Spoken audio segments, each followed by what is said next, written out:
Um, okay, I actually think we're live.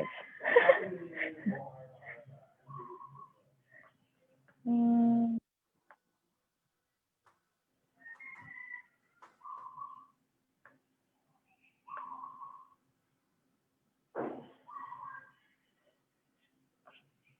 Ayun. Okay, we're live. Okay. Hi, hello everyone. Hi, hello everyone. Well, thank you for joining us today. For a special session, in part and parcel of PhilDev Labs and the Financial Inclusion Labs Innovation Challenge. We'll start in a bit. We'll just let everybody on Facebook sort of get settled since we are blasting this from Facebook. Yeah, but we'll just let everyone kind of settle in. Okay, so we have a very special session today, all about data-driven innovation, especially in the context of social challenges.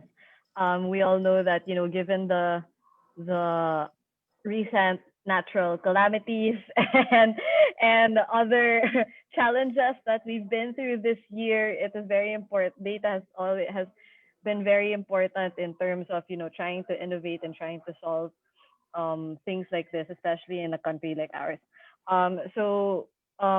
This is really to inspire kind of the participants that we have here today, and who will be watching this in the future, to kind of this is really to inspire the participants to kind of use data in the way that they innovate or in the way that they create solutions for the country and for nation building. So we have Sir Alan De Venecia here today to talk to us about data-driven innovation for solving social challenges. But of course, I want to talk to you guys first about the innovation challenge. So the innovation challenge is all about financing the future. It's all about financing the future, and it's all about financial inclusion. So that's really what we're looking for. Is we're looking for students who are interested in creating innovation and increasing financial inclusion in the Philippines and in their communities, starting off with their communities. This is our second session. We had one last Monday about grassroots innovations and creating and developing solutions for your community. So now we're going to delve a little bit deeper into how you can sort of create or frame your innovation based on data that you gather. Yeah. So if anyone is interested in signing up, you can go to the PhilDev website. You can go to the PhilDev website and sign up for our financial inclusion innovation challenge in partnership with Financial Inclusion Lab. I believe the deadline for this has been moved to November 27. Yes, the deadline for application has been moved to November 27, so you still have time to sign up. We're hoping that teams sign up in teams of 3 to 5, so that you get a good perspective and sort of a well-rounded team. So without further ado, I will introduce our speaker for today, on data-driven innovation, Mr. Alan De Venecia. So Sir Alan is an experienced senior executive who proudly served as a group vice president for an organization that operated in the retail, food, export, mechanical, and electrical engineering and business process outsourcing industries. He is passionate about data analytics, strategy, and innovation, and has consulted for global organizations regarding inclusive business models and innovation challenges. Like this one. International dealings span Singapore, Australia, Papua New Guinea, Central America, China, and the United States. Alan is a graduate of the Asian Institute of Management's Executive Masters in Business Administration, and he recently joined the Development Academy of the Philippines under the Office of the President to spearhead innovative initiatives involving emerging fields such as data science and AI. He is the supervising fellow of the DAP DOST project Smart Governance. Yes, we approve of smart governance through data analytics, R&D, training, and adoption of Sparta. So I'd like to introduce everyone to Mr. Alan De Venecia. Hi, sir. Take it away po. Hi, Good afternoon. good afternoon. Thank you for having me. Let me just share my screen for today's semi-lecture. Wouldn't to call it lecture sana. Kasi pag lecture, boring yun eh. Can you guys see my screen? Yes po. So I've been tasked, no, been invited by PhilDev to discuss about data-driven innovation. Siguro before I proceed to that, I would like to give a bit of a background about myself, besides the one already given, why actually I am into innovation. So my passions are innovation, and I will discuss why I'm in that space. Uh, Strategy is also one of them, given that I'm from a what do you call this, managerial background, and having been managing some form of multiple organizations in the past. Strategy was always in the picture. Um, Siguro 3 years ago, I was looking for a shift in a career. Data came to me, so I also delved into data analytics, data science for quite a while. But more now, yung initiatives ko on data is more on e-learning. That's why yung Sparta and yung other programs that I've run 2 years ago about it. And most recently, I've been learning a lot about futures thinking. It's one of the direction kasi of the Development Academy of the Philippines. So there are a lot of Asian productivity organization trainings that we've been attending regarding this. And I think it's a good mix, no, of skill sets to have. So basically, ang background ko ng innovation came when I was about to, I think it was when I was about to graduate from EAM. Me and my peers decided to join yung IXL Innovation Olympics, which is also partnership with the Global Innovation Management Institute. And there we've tackled three innovation challenges. One was with Vanguard Innovation, which is the largest fund um, uh, equity now in the US. We've tackled a business model challenge with them. We also joined a challenge where we created an innovation plan for the government of Atlantico, Colombia.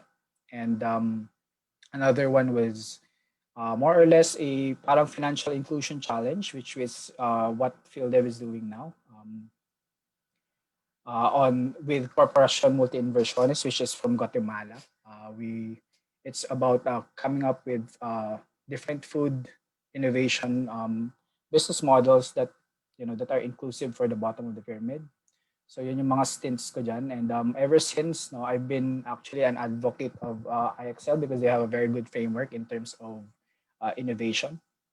I think AIM has incorporated IXL within their MSIB program. A lot of the students have been joining this competition globally. So you can compete with a lot of universities like Chicago Booth, Halt, and even sometimes people from UPenn join.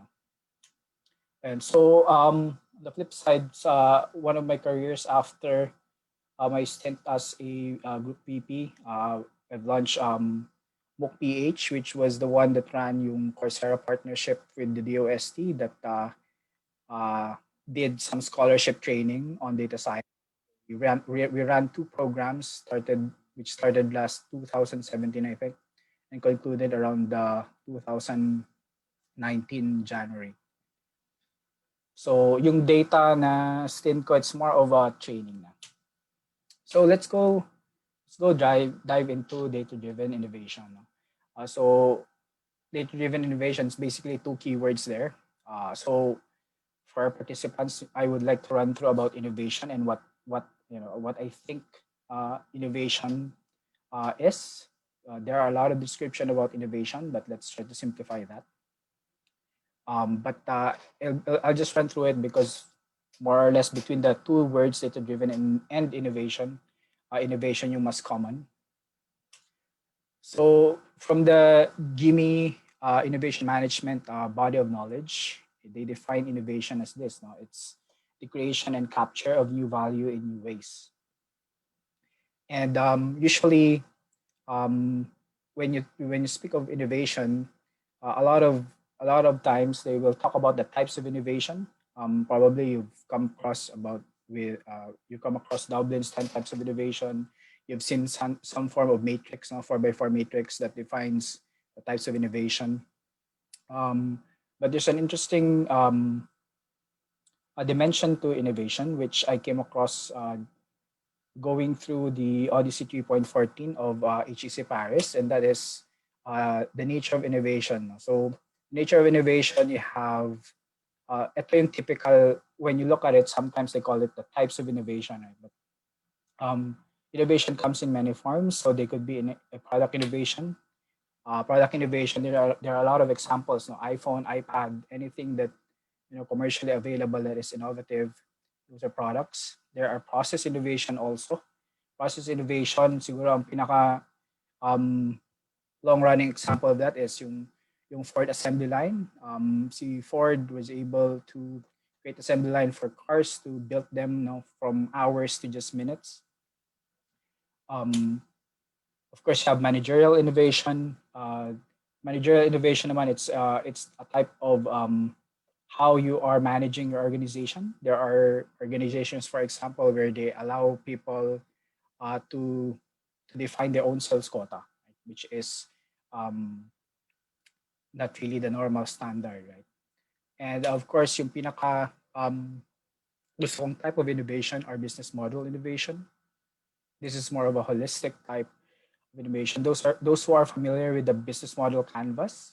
Basically, when you talk about business model canvas, it's a configuration of how your company is set up, how your suppliers, how you deliver your goods, what's your value proposition. So basically, there could be two competing entities, similar industry, but different business model altogether, right? Classic example are low-cost airlines, for example. So ang innovation ng SEBPAC is basically low cost, no frills na flight. As opposed to the typical airlines before na lahat paid for and the price are higher than sina SEBPAC. So those are typical business. Of course, yung sharing economy now, Grab, Uber, Airbnb, those are business model innovation, speeding off from traditional business models and creating different configurations for this model. So if you have the time, go look for Odyssey 3.14. They have a very good framework for this type of business model innovation. There's one more I'm very interested at because recently, as mentioned, I joined the public sector, and there are strides also trying to institutionalize innovation within the public sector. But I think since most of the innovation practices are coming from the private sector, which is profit oriented, medyo mahirap sa public sector because you're looking at delivering services to the citizens without parang shareholder or stakeholder value pabalik, right? Because basically what you're delivering is one way. And I think the dynamic and complexity in the public sector is more or less siguro parang business model yung dating niya. And it's not typically the one size fit all na yung mga product process managerial. So that is of interest to me also nowadays. And then the other dimension of innovation is its depth. So it's just a continuum. A lot of people say an incremental type of innovation, which is optimization, basically of some processes, for example. It's not a form of innovation, but for our purposes, it's still a form of innovation. Then, of course, you have the most right, the extreme side on the right, which is the radical or disruptive innovation, which is typically what is associated when you talk about innovation. But this is a continuum, meaning the innovation could be anywhere in between the incremental and the radical. So enough about innovation. Siguro the other part of the word regarding data-driven is data-driven innovation is basically the data-driven part, right? So before we proceed with that, here's an interesting take about data.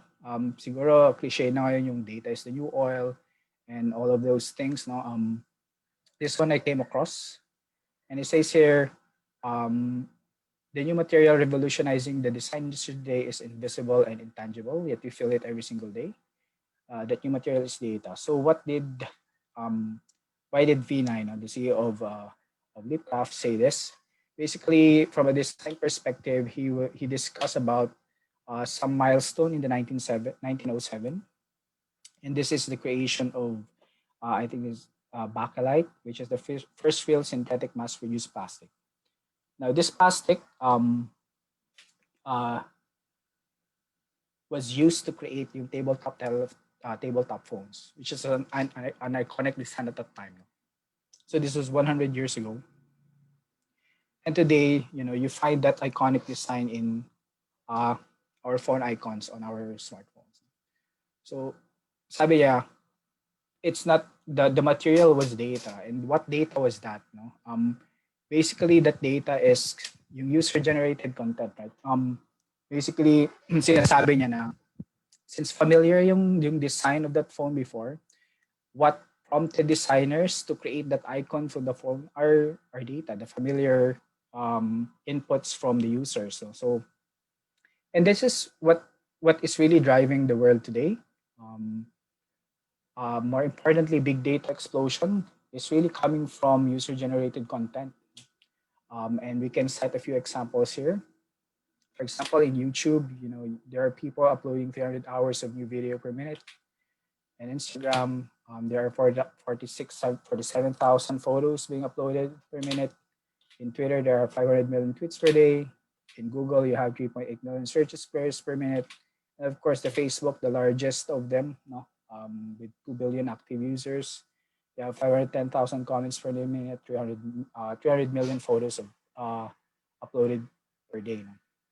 And all of this data are actually served back to us in forms of services or value adding features, right? And basically, when you talk about data driven operations or companies, it's their use of this data to optimize or to give better value for their users. Right? So in Facebook, for example, our newsfeed are curated. Can you imagine 500 friends? How is Facebook choosing which to serve to us? Right? Whenever I stop, for example, nowadays I see a lot of pictures of steaks on my Facebook page because every time I see a steak picture, I click on it and look for the supplier. So down the line, you will see another of steak, right? In Netflix, for example, this is very typical. So a lot of my recommend my landing page in Netflix contains uh, some animes, some K drama because more or less some of those are what I watched or binge recently. So they recommend that. Those are being generated through my data in ways you have optimal path routing based on user data, right? For those users that are using Waze, sending their geolocations on the applications, it is able to optimize path routing for those that will want to, go from point A to point B.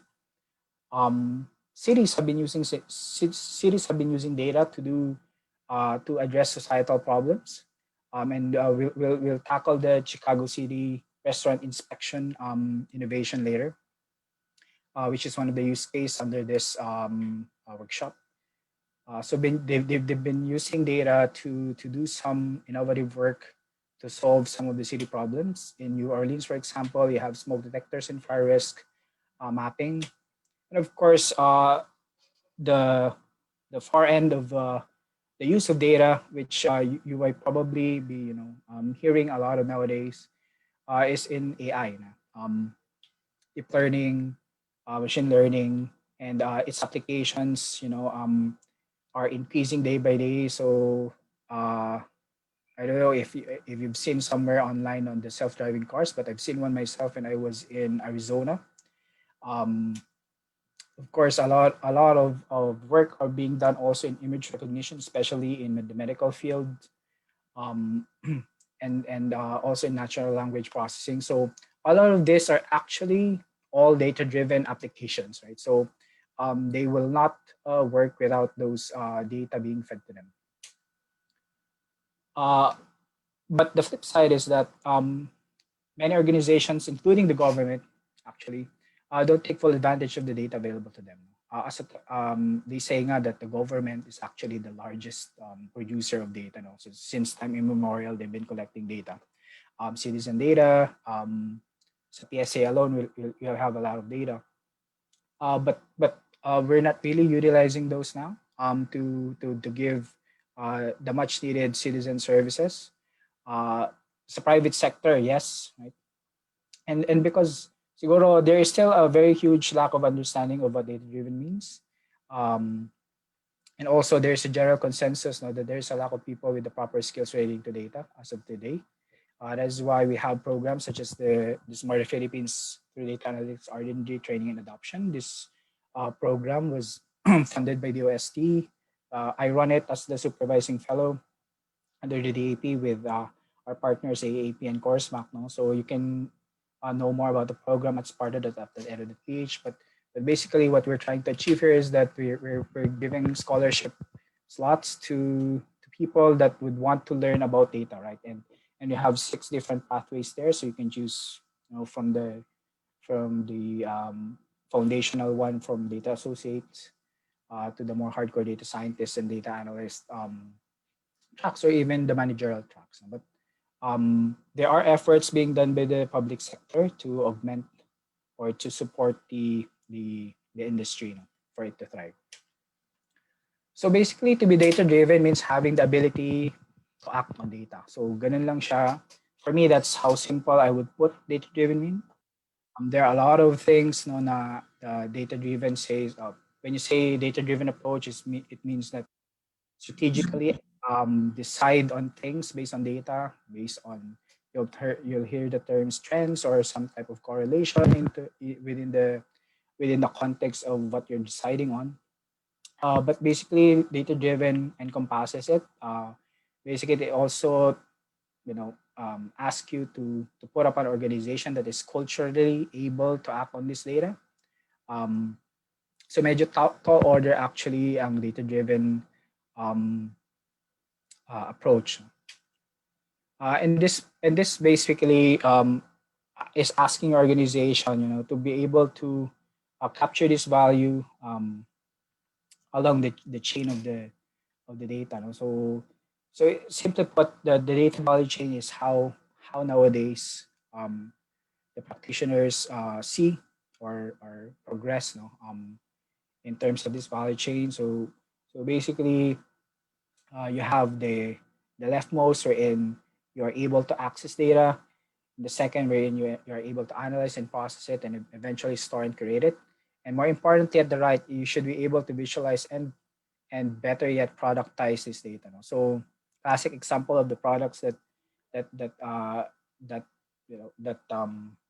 that have been born in data are ways. No? So that is a data driven app, um, and a lot of things.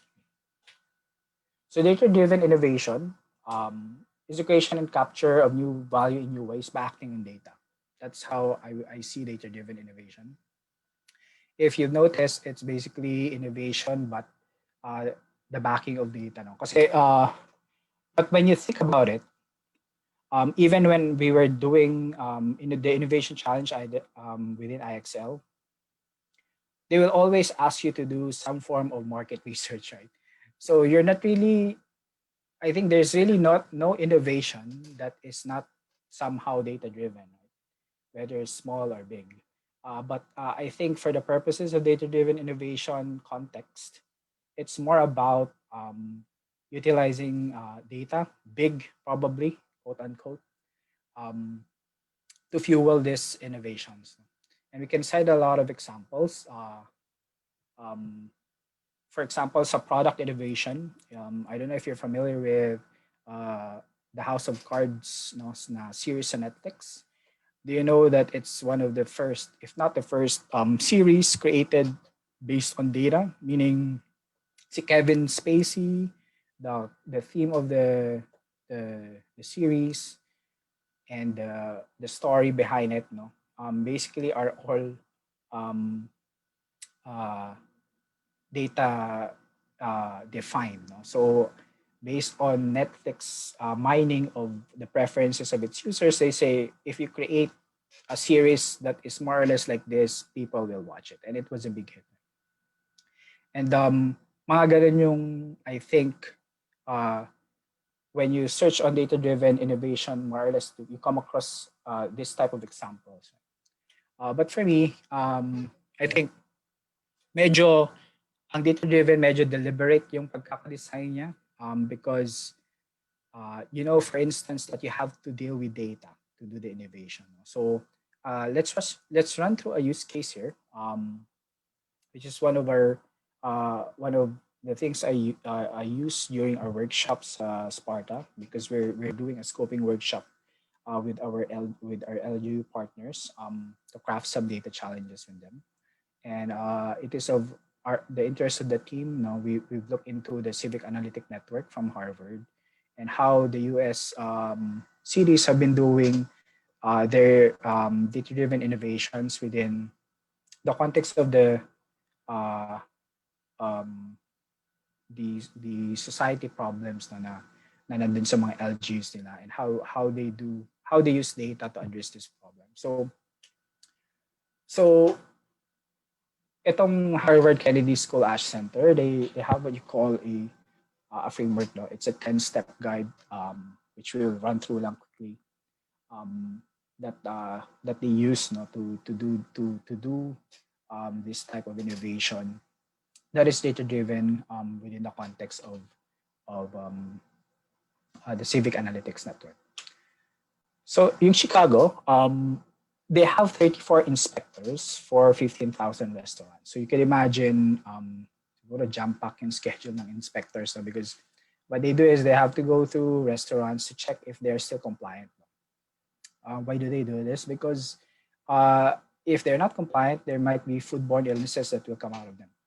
And how did Chicago identify, this type of problem to address? Well, basically, there was a news, no, about a food poisoning sa restaurant. So basically, they are falling short in terms of inspecting these restaurants because the balance of the inspector and the number of restaurants are very huge yung gap.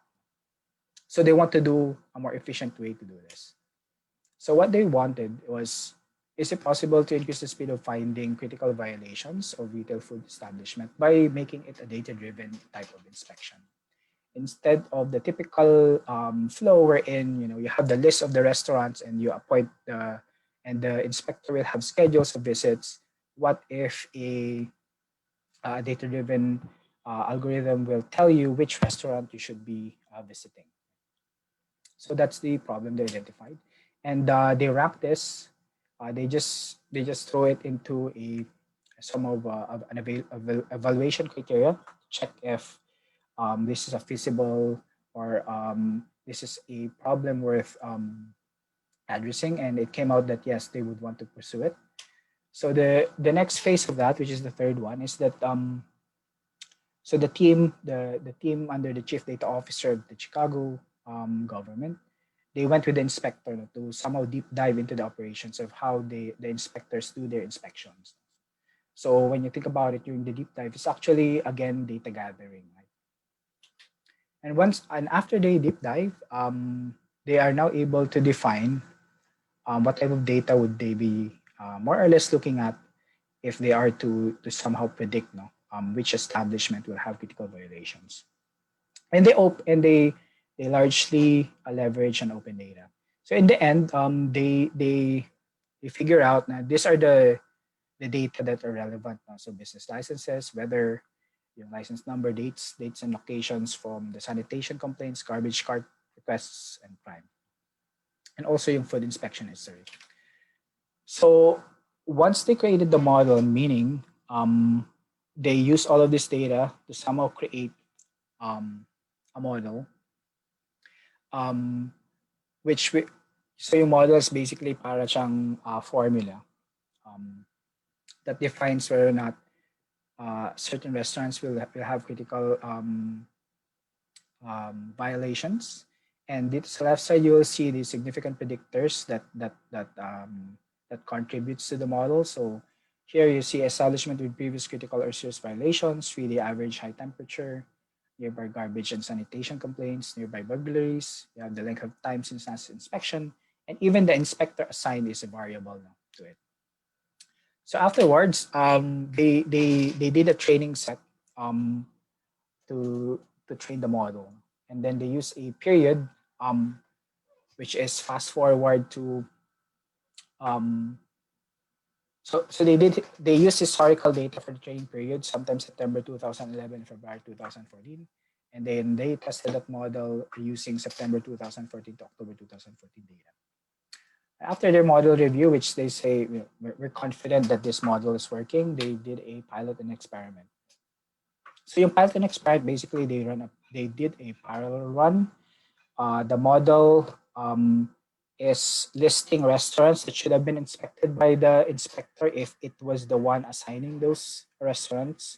And then the inspector still went through the normal scheduling. So what happened was they found out that at the 50% level, meaning out of 1,200 example, 1,200 restaurants, for example, at the 600 mark of inspecting, meaning the inspectors have already inspected 600 restaurants, and the model have already recommended which restaurants to visit. No? Mas marami si model na identify na restaurants with critical violations. No? And as you can see, the graph in the middle, eventually it tapers off because dun sa dulo, when all restaurants have been inspected, basically 100% na yung nahanap na violation.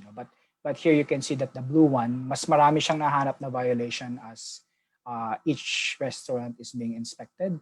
And so at the end, it says na around an average of 7.4 days yung bilis ng model in terms of predicting which type of restaurant will have critical violations. No? So what does this mean?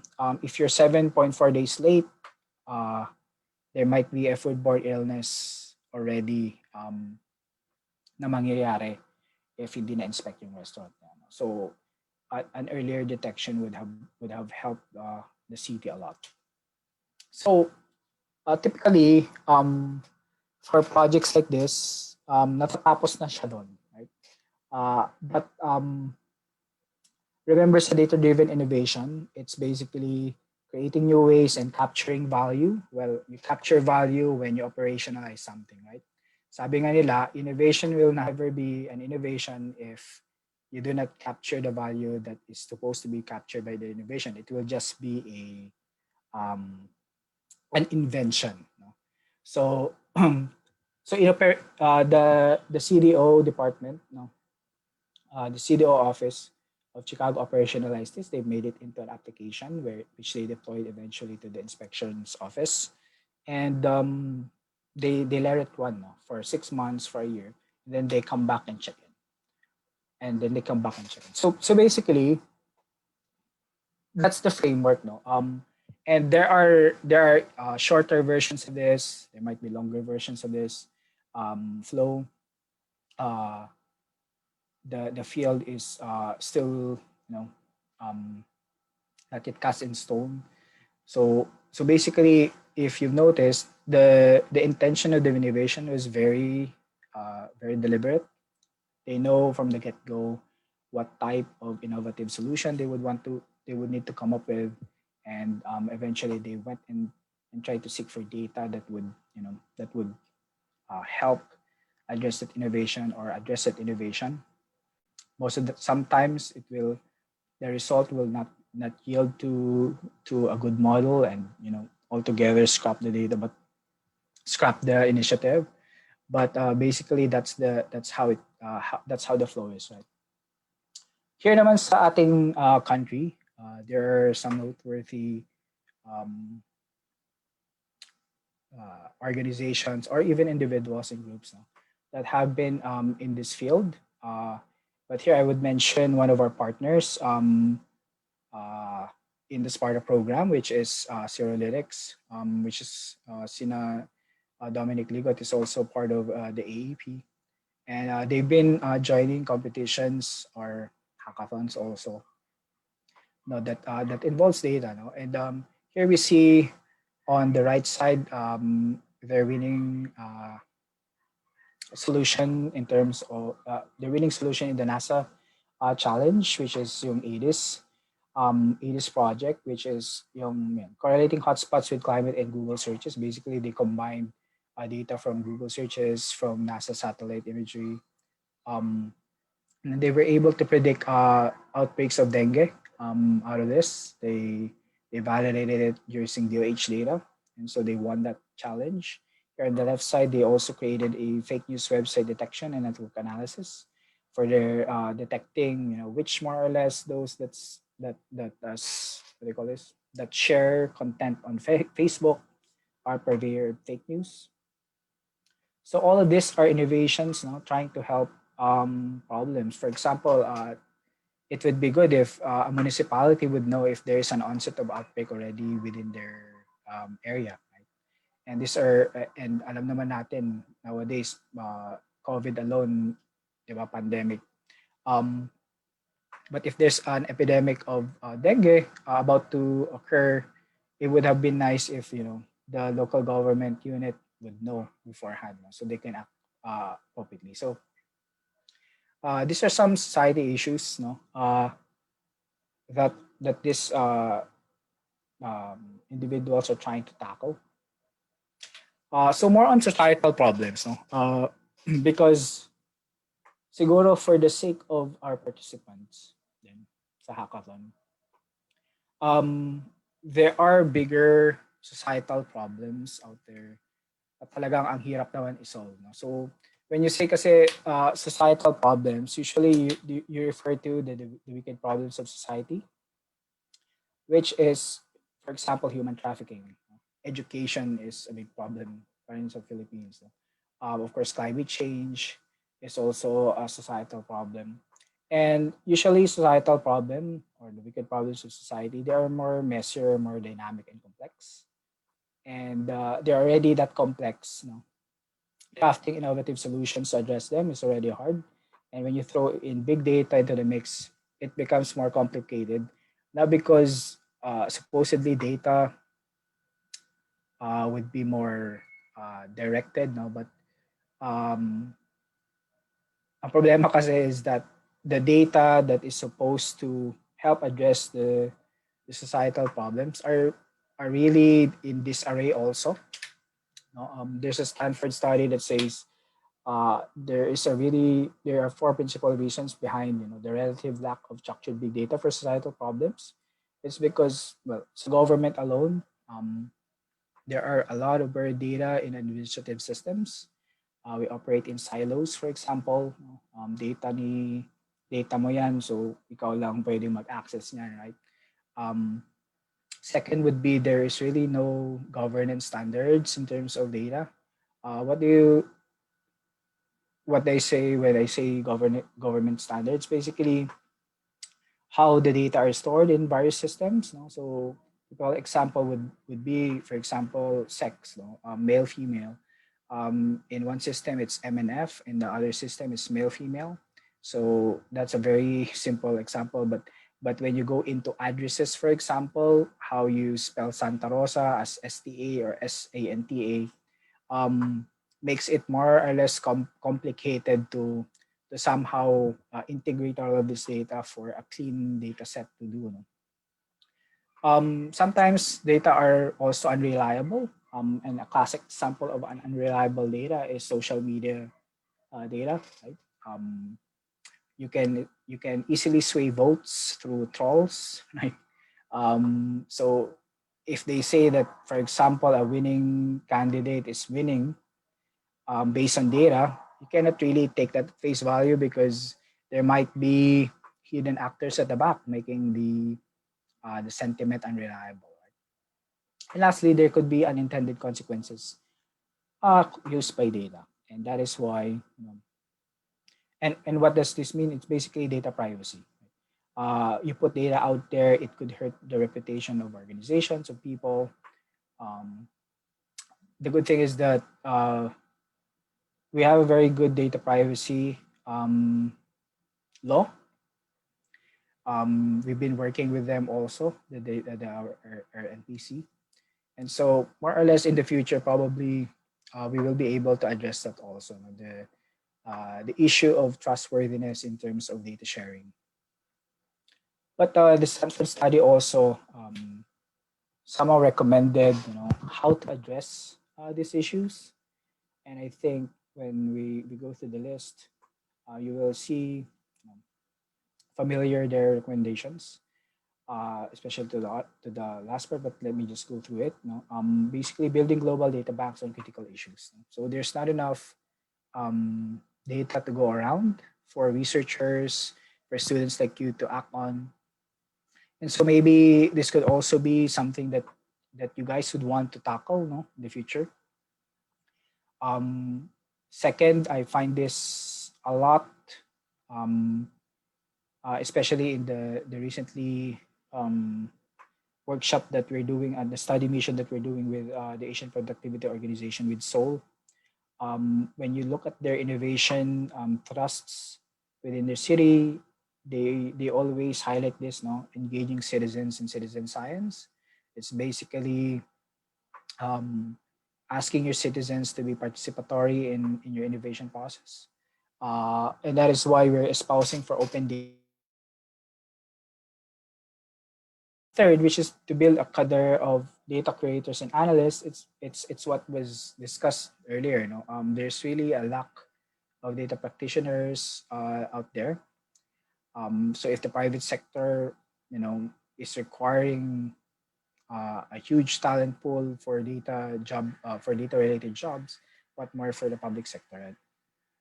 And lastly, there should be a promotional thing uh, that promotes virtual experimentation and platform, which is what we're doing now. Actually, this hackathon by Field Dev, it's some type of virtual experimentation platform wherein you ask people to somehow help address the issues of the society.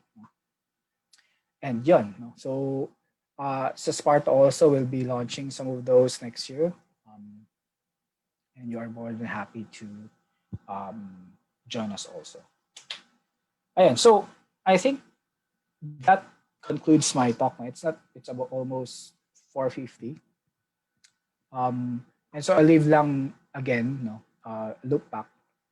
The new material revolutionizing every aspect of our lives today is data. No? Even our innovation thrust, no, is being affected by data.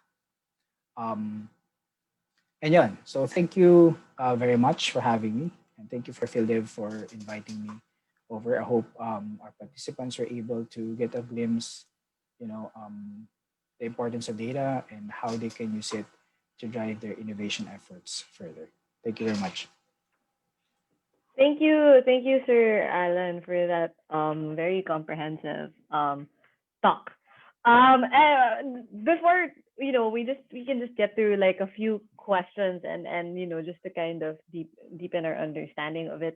So sir, just for everyone's understanding, where let's start off with where can we find, like, as innovators, where can we find reliable data aside from PSA? Actually, PSA, yeah, reliable yung PSA, but actually, a lot of their data are not yet in usable format, meaning they could be scanned documents. There Yeah. are a lot of actually open data initiatives, repositories online. Mm-mm. For example, you have a lot of our agencies like ASTI, it's a DOST. You have Mm-mm. from what do you call this?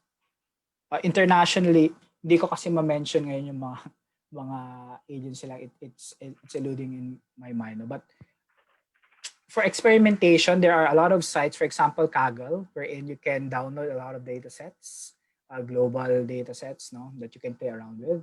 But for specific to the Philippines, um, there are agencies na nagki-keep nun, no? So Okay. yeah. Okay. So it's available. I mean, there's a lot of open source naman online that they can like go siguro na hindi naman like, that's complying with all the data privacy and all of that. Yeah, oo. Siguro ang magandang again, the group of Dominic, they're running a BARM data challenge, and I think they have a very collective list of people in the Philippines. Okay. Yung ADB data challenge um, gives some of these data sets. Sinasa challenge have access for all of their Oh satellite yeah. business. Yeah.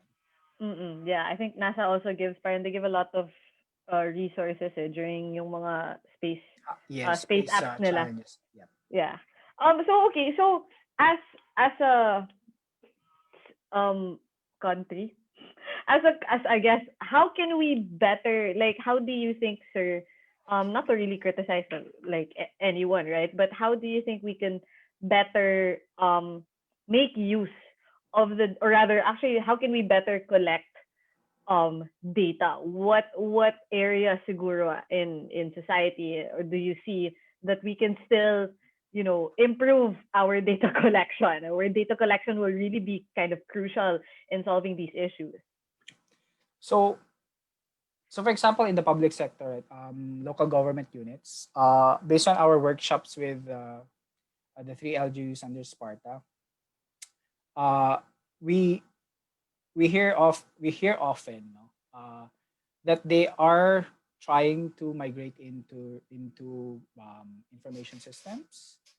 There are Okay. data within the LGU that they are still manually being collected.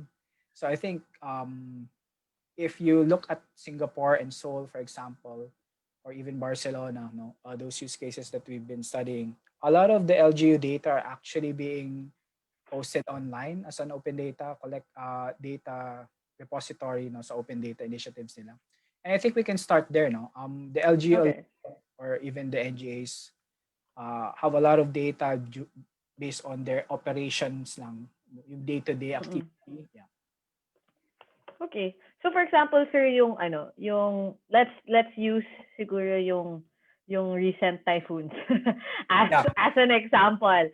So how do you think, or like what innovations, or what rather actually what solutions could we have used to prevent, or not really prevent, but like to dealt with the disaster better? It yung Cagayan. Okay. So there were Viber messages asking, do you know of people that will have a solution for early detection of flooding? Right? So basically, sabi ko, look, DOST has, I think, and for me, yun yung easiest right? If you have Yeah. sensors that will collect your Yeah. data and it's a real time thing, yun na yung pinaka low hanging fruit, no? So Mm-mm. I think for those lowland LGUs, especially in Yeah. flood prone areas, they should have these sensors, no? So it's different kasi when you say na yung type of storm like the last one is like one out of whatever, no? You don't really see the gravity of it until it hits you. Yeah. Yeah, so and these solutions are already available, right? So I mean, Yes. the potential damage of not installing it, it really outweighs the cost of the equipment itself. Yeah. Mm-mm. Yeah. And is it kunyari, I know there are a lot of, being smart cities in general is Yes. just they basically being a data driven city, right? And I know that let's say I think like places like Dubai, they have road sensors to really, gather the traffic. I know. So are those things that you think we could implement here also, or are we, what is lacking, or like what, saan tayo nagkukulang? Definitely, no. So paano ba? Well, yung when you look at the first world country, no, it's really a top down initiative, right? It's Yeah. the power of the mayor, to say that we need these things, right? And we have to move in Yeah. that. And you should have innovation champions across the entire organization to Mm-mm. ensure that it gets applied. No? The technology are there already. Yeah. Sensors. Um, sabi nga, nakakatawa nga because I was talking to a mayor and who is the leading one in terms of smart city. No? Uh. Sabi niya, when you talk about smart city, sabi niya, usually mayors will think it's CCTV lang. No? So, more than that. No? So, ayun siguro, I think yun, sabi ko kanina, there is really a very large gap still in terms of the lack of understanding what this Yeah. technology. Okay. Okay.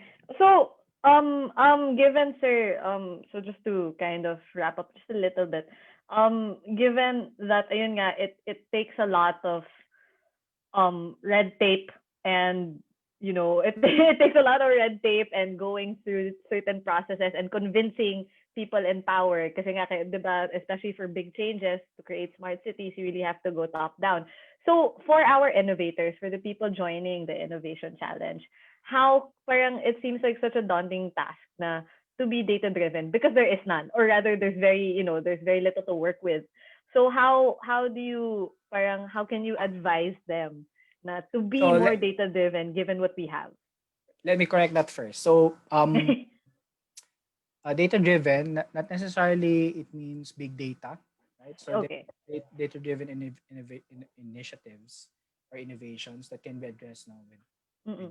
the right amount of data siguro. But um,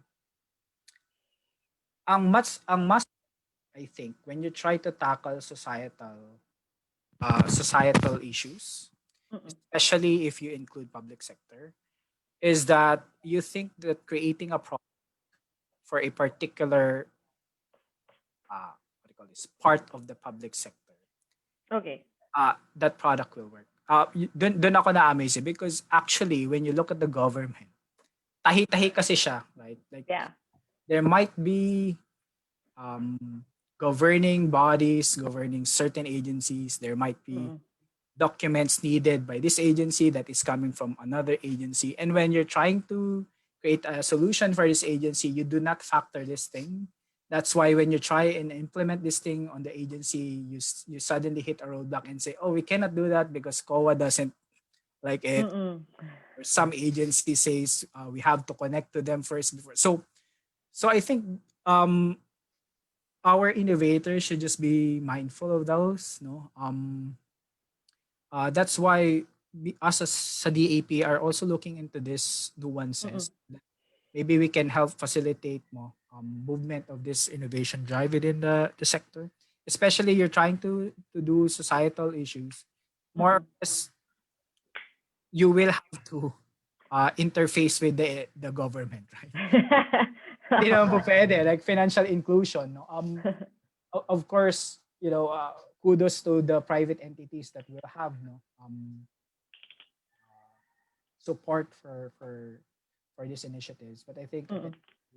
the government should be put in the mix if we want it to be a very sustainable Yeah. innovation. Kailangan something to be considered talaga when you create your business models to all the innovators Yes. out there. O sige sir, last question lang. Kasi, of course, we kind of encourage our innovators kasi baka matakot sila eh. So we encourage them to kind of start at the community, at the grassroots level Yeah. talaga. Because, you can't really solve the big issues right away. You can't solve them. So sir, how can they sort of collect their own data? How can they start being data driven? Parang they don't have to rely on, solely on what's out on the internet. Parang what is a non-complicated siguro way of being data Sige, driven? I think let's take for example the case of ADIS Mm. with paralytics, and I've also came another presentation with one of the leading firms now. See, I think there was taking machines Ah. send siya sa PIDS ng kanyang work regarding economic Mm-mm. wealth indicator, I think you can use proxy data kasi. So think of it na parang, so for example, if PSA is conducting survey for something, right, to gauge an economic indicator, there might be proxy indicators that will lead to that. For example, CADIS, no?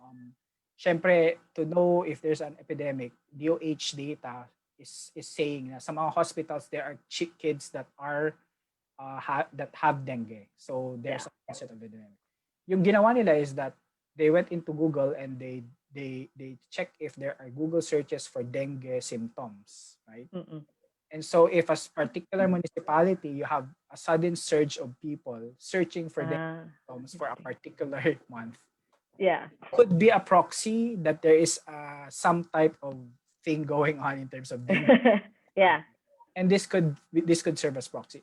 And so ganon na. So I think there are a lot of literature out there already about some of these solutions, which our participants can probably go into, and then they can validate it on the ground. So they do the old school way of validating it through surveys or sila ng pero validation na lang. Door to door. Validation na lang. If they still do it, or if there's anyone doing that validation for them, the better then.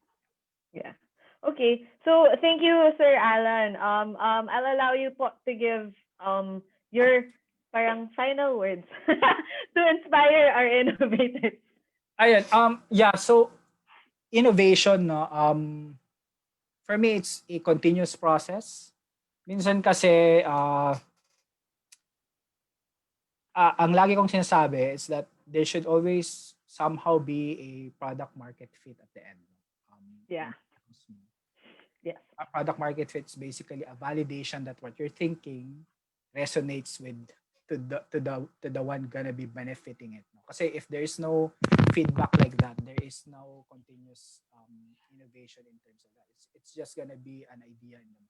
So for our hackathon, participants, I think kung gaano nyo kabilis try to validate what you're thinking and what you're trying to innovate, the better for you off. No? Instead of just sitting there and thinking that it's gonna work, try to reach out to your target market and somehow validate it. No? So yun lang sa akin. It's not good to be tied up in ideas that you're trying to launch. No. Per se na hindi magkakaroon ng fit for it. Yeah. Okay. Thank you. So thank you again so much, Sir Alan, for sharing your time and your insights with us. Again, we hope that everyone will take data into consideration when you join our challenge. So you can go to our website, phildev.org, to find out more about the Financial Inclusion Innovation Challenge. The deadline has been moved to November 27. We just also want to give consideration to all of those who have been affected by the recent storms. We know that a lot of people still don't have electricity, still are having a hard time. So of course, and financial inclusion also really helps in disaster preparedness and disaster resiliency. So this is really the chance to kind of help the country, parang para umahon tayong lahat, kapit-bisig tayo lahat, mga kaibigan. So again, thank you, Sir Alan, for sharing your time with us, and we will see you guys at our next session. Bye. Bye. Thank you.